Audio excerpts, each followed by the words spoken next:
여러분 안녕하세요. 정재영 목사입니다. 4월 8일 금요일 하나님께서 귀한 하루 허락하여 주셨는데요. 오늘도 말씀 보면서 주님 앞으로 나아가는 시간 가지면 좋겠습니다.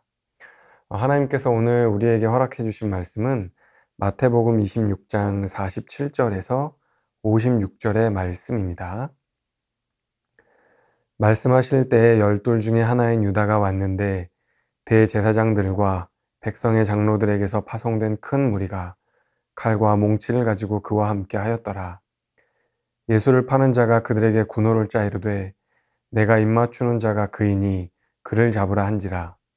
곧 예수께 나와 랍비여 안녕하시옵니까 하고 입을 맞추니 예수께서 이르시되 친구여 네가 무엇을 하려고 왔는지 행하라 하신대 이에 그들이 나와 예수께 손을 대어 잡는지라.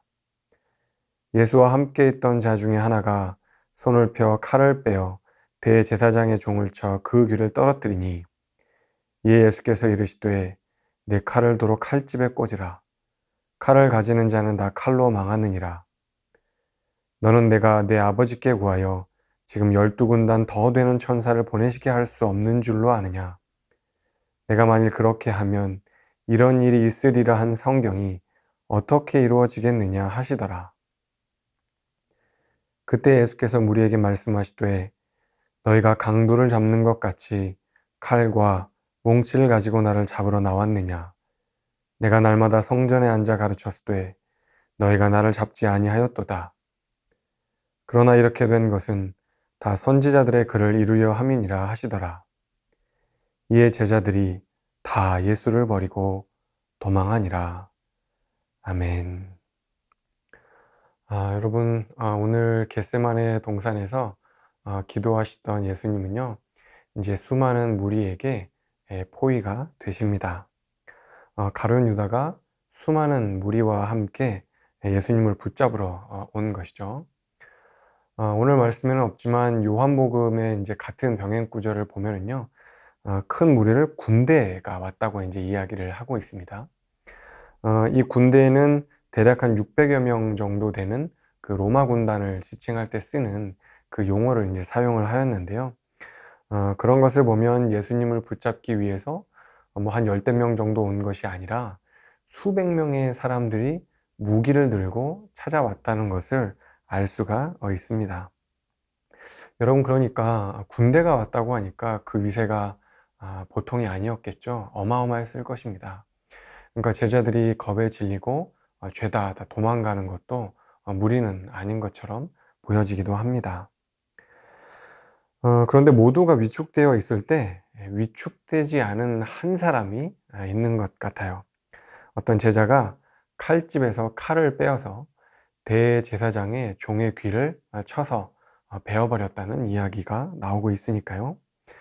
여러분, 그 제자가 누구냐면 베드로입니다. 베드로. 얼마 전 6월절에 베드로가 이제 그런 이야기를 한 적이 있잖아요. 다른 모든 사람들이 다 예수님을 배신하고 배반해도 나는 결단코 주님을 배신하지 않을 겁니다. 그런 이야기를 했죠. 그래서인지 베드로는 다들 두려워하고 또 겁에 질려 있을 때에도 혼자 마치 겁에 질리지 않은 것처럼 칼을 빼어서 뽑아들고 싸웠습니다. 어떻게 보면 굉장히 용기 있고 용감한 행위인 것 같죠. 사내 대장부처럼 그렇게 용감하게 싸운 것이죠. 그런데요, 이렇게 용기 있어 보이는 베드로를 보고요, 예수님이 뭐라고 말씀을 하시냐면 베드로야, 베드로야, 너의 칼을 도로 칼집에다 꽂으라.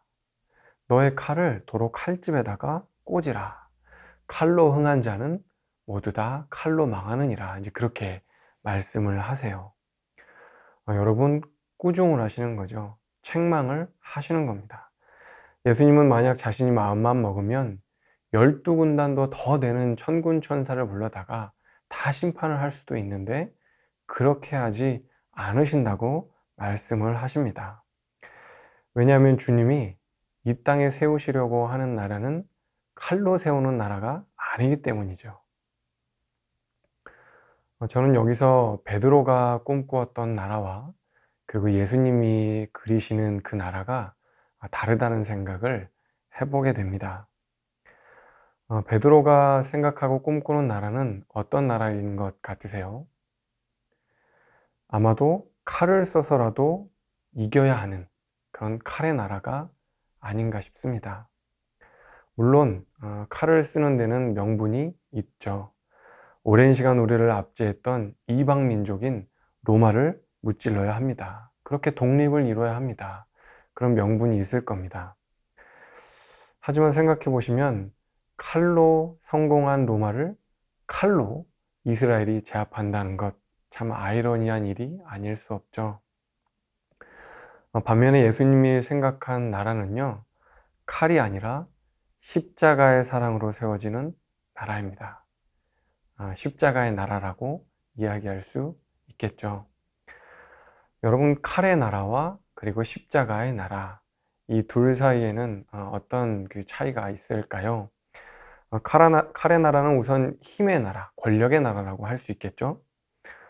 힘이 항상 나쁜 것만은 아니죠.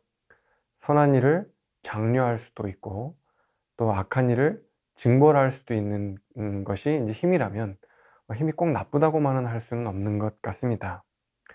칼의 힘은 그렇게 무언가를 강제할 수 있는, 이뤄낼 수 있는 그런 강력한 힘이 있다고 말씀드릴 수 있죠. 그런데요, 여러분, 칼의 힘이 사람들을 복종시키고 굴복시킬 수는 있지만 할 수 없는 게 있습니다. 여러분, 칼의 힘이 할 수 없는 건 무엇이냐면 마음의 변화를 이끌어낼 수는 없다는 거예요.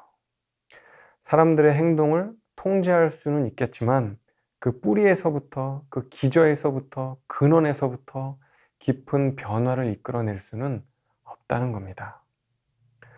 어째서 예수님이 칼을 칼집에 도로 꽂으라 그렇게 말씀을 하셨는가? 그것은 칼의 힘으로는 사람들을 저 뿌리에서부터 고쳐낼 수는, 변화시킬 수는 없기 때문이죠.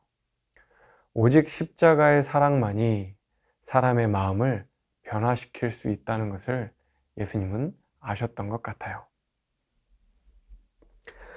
그런 의미에서 보면 우리 예수님은 아마도 혁명가에 견줄 수 있지 않을까라는 생각을 해봅니다. 여러분, 혁명이 뭐죠? 혁명. 이제까지의 사회 체계나 제도, 어떤 근간이 되는 어떤 관습, 이런 것들을 질적으로 완전히 새롭게 변화시키는 것. 그것이 바로 혁명이잖아요. 역사의 순간마다 다양한 이제 혁명들이 있었죠. 뭐 프랑스 혁명, 러시아 혁명, 참 많은 이제 혁명들이 있었습니다. 뜻깊고 또 의미 있는 그런 사건들도 많이 있었지만 대부분 이 혁명의 뒤에는 누군가의 피 흘림이 있었습니다. 피로 점철된 역사가 있었죠. 예수님과 다른 혁명가들의 차이점이 무엇인가 한번 곰곰이 생각을 해보면요. 일반적으로 혁명가들은 다른 사람의 피를 흘려서 혁명을 성공시킵니다. 하지만 예수님은 다른 사람의 피가 아니라 스스로 자신의 피를 흘려서 혁명을 이루시는 것이죠. 자신의 피를 흘려서 하나님의 나라를 이 땅에 세우시는 것이죠.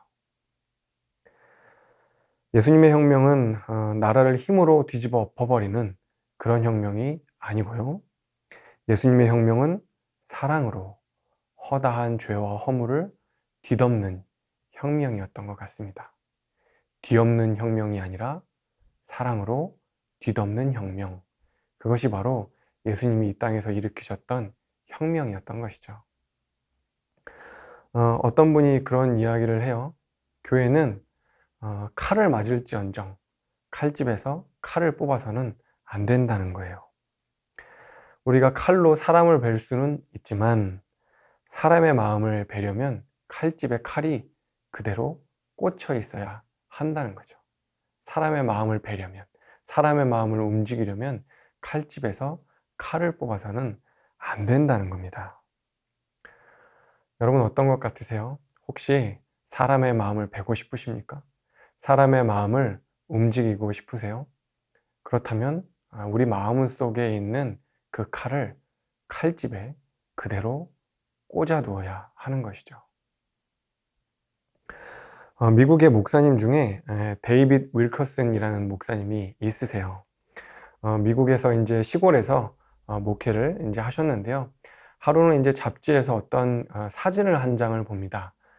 그 사진이 이제 어떤 사진이냐면 미국에서 이제 가장 그 번화한 도시인 이제 뉴욕에서 한국의 어떤 이제 서울 같은 이제 그런 데인데 그런 곳에서 일어난 어떤 사건에 관련된 사진인데요. 비행 청소년 7명의 이 깽단 그 청소년이 소아마비에 걸린 소년을 칼로 무참하게 찔러 죽이는 그 사건이 일어났어요. 그 사건을 담고 있는 이제 사진 한 장을 보는데 이 목사님이 이상하게도 그 가해자 소년의 그 눈동자를 보는데 거기에 남겨 있는 증오, 절망 이런 것들이 막 느껴지는 거예요. 그러면서 하나님의 음성을 느낍니다. 윌커스나 뉴욕에 가서 그 소년들을 도우라. 목사님은 이제 이런 음성을 듣고 TV를 다 끄고 이제 그동안 즐기던 모든 것들을 뒤로하고 매일 2시간 동안 기도를 하면서 이제 비행 청소년들을 위한 그리고 마약 중독자 청소년들을 위한 사역을 시작하게 되었다고 이야기를 합니다. 그 아이들에게 이제 복음을 전하는 그런 사역을 시작하게 된 것이죠. 이분이 나중에 자신의 이제 사역을 돌아보면서 십자가와 칼이라는 이제 그런 책을 쓰시는데요. 거기에 보면 그 니키라는 이름을 가진 사람이 나와요. 이 사람은 어떤 사람이냐면 깽단의 두목입니다. 깽단의 두목. 총 들고 사람을 죽이기도 하고 또 막 마약을 하기도 하고 여하튼 이제 피를 보면 미쳐 날뛰는 이제 그런 사람이에요. 상대방을 반은 죽여놓아야 이제 직성이 풀리고 이성으로는 잘 이제 통제가 안 되는 이제 그런 부류의 사람이었던 거죠. 하루는 이 깽단 두목 니키가 거리를 지나가고 있는데요. 그 거리에서 이 데이빗 윌커슨 목사님이 전도를 하고 있었던 거예요. 하나님이 당신을 참 사랑하십니다. 예수 그리스도를 구주로 영접하시기 바랍니다. 믿으시기 바랍니다. 그렇게 이제 전도를 하면서 니키에게 또 전도를 하더래요. 니키가 이제 막 너무 이제 화가 나고 성질에 나가지고 이 목사님을 주먹으로 얼굴을 때리고 그리고 이제 넘어뜨려서 막 발로 차고 이제 그렇게 이제 하는 거죠. 그리고 이제 다음 날 또 똑같은 거리를 니키가 걸어가고 있는데 이게 웬일입니까? 그 목사님이 얼굴은 멍이 들고 또 이제 팔에는 붕대를 칭칭 감고 그러고 똑같이 그 거리에서 전도를 하더라는 거예요. 또 니키에게 와서 또 예수님을 믿으십시오. 또 그렇게 전도를 하더랍니다. 니키가 또 너무나 화가 나가지고 지옥에나 떨어져라. 그렇게 이제 욕을 하고 조롱을 하고 침을 이제 막 뱉고 이제 그렇게 했다고 해요. 그런데 이제 그럼에도 불구하고 이 목사님은 도망을 가지 않고 니키의 이제 그 바지춤을 붙잡고 이렇게 얘기를 했다고 하죠. 지금 회개하지 않으면 나중에 어쩌시려고 합니까? 나중에 그리스도 앞에 어떻게 서시려고 합니까? 예수 그리스도를 믿으십시오. 그렇게 또 간절히 복음을 전했다고 해요. 여러분 참 보통 사람으로서는 하기 쉽지 않은 일이죠. 근데 여러분 바로 이때부터 성령께서 니키의 영혼 가운데 강력하게 역사했다고 하는 겁니다. 그날 그 사건이 니키는 자꾸 잊혀지질 않고 밤마다 그 사건이 생각나고 양심의 가책이 느껴지고 이 죄인인 나의 이 깊은 죄를 어떻게 용서받을 수 있단 말인가? 어떻게 내가 구원받을 수 있단 말인가? 그렇게 고민을 하다가 그 목사님을 만나서 복음을 듣고 예수 그리스도를 주인으로 영접하게 되었다는 것이죠.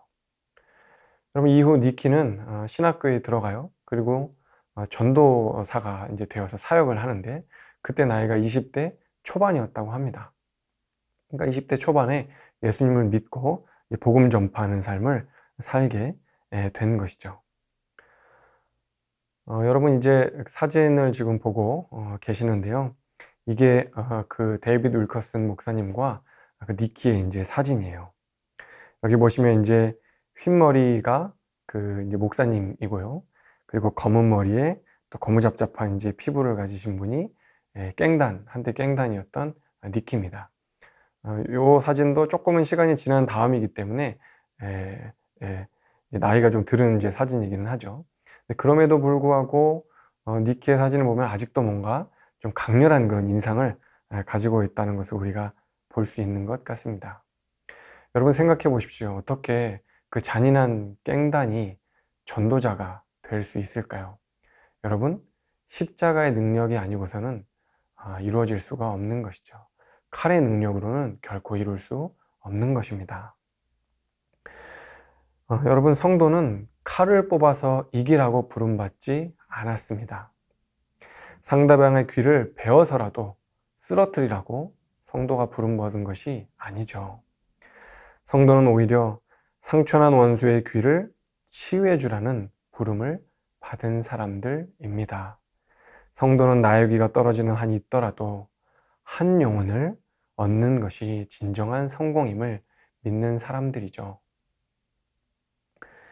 누가복음에 보면요, 예수님은 그 대사장의 종의 귀를 만져 이제 낫게 해주셨다고 하잖아요. 그 말고의 귀를 이제 만지셔서 낫게 해주시는데요. 생각해보면 원수의 귀를 낫게 해주신 거나 마찬가지잖아요. 저는 이제 그런 생각을 해봅니다. 그 대제사장의 종이 그날의 사건을 떠올려 보면, 그날의 사건을 기억해 보면 얼마나 이상했을까. 내가 예수님을 잡겠다고 그 군대와 큰 무리와 대제사장들과 함께 예수님을 잡겠다고 거기에 갔는데 떨어진 내 귀를 원수인 예수님이 치유해 주시고 고쳐 주신 것이잖아요. 그날 그 예수님의 온화한 표정을 말고는 아마도 잊을 수가 없었을 것만 같아요. 어쩌면 훗날 이 대제사장의 종은 초대교회의 일원이 되지 않았을까, 그리스도를 따르는 그 성도의 대열에 들어있지 않았을까, 또 조심스럽게 추측을 해보게 되기도 합니다. 여러분, 오늘 하루 우리 마음 속에 있는 그 칼을 내려놓을 수 있다면 좋겠습니다. 우리를 변화시킨 건 칼이 아니라 십자가이기 때문이죠. 주님께서 우리를 칼이 아니라 십자가로 변화시키셨던 것처럼 우리의 가족, 그리고 우리의 동료, 그리고 우리의 이웃, 그들을 변화시키는 것도 칼이 아니라 십자가임을 믿습니다. 오늘 이 말씀을 들으시는 모든 분들께서 우리 마음속에 있는 그 칼집에 도로 꽂으실 수 있기를 간절히 바랍니다. 오직 우리 주님의 십자가만을 의지하실 수 있기를 간절히 바랍니다. 기도하겠습니다. 주님, 칼의 힘을 의지하고 싶은 세상입니다. 모두가 다 성공하기를 원하고 모두가 다 힘을 얻어 위로 올라가기를 원합니다. 하지만 그 험한 세상 속에서도 주님은 십자가의 힘을 믿으셨습니다. 주님은 아래로 그렇게 내려가셨습니다. 오직 십자가만이 한 영혼을 마음에서부터 변화시키며 오직 십자가만이 한 영혼을 온전히 치유할 수 있음을 믿으셨습니다. 주님, 우리로 칼이 아닌 십자가를 붙드는 하루가 될 수 있도록 은혜 더하여 주옵소서. 감사드리며 예수님의 이름으로 간절히 기도하옵나이다. 아멘. 여러분, 이제 계속해서 기도하며 나아가도록 하겠습니다.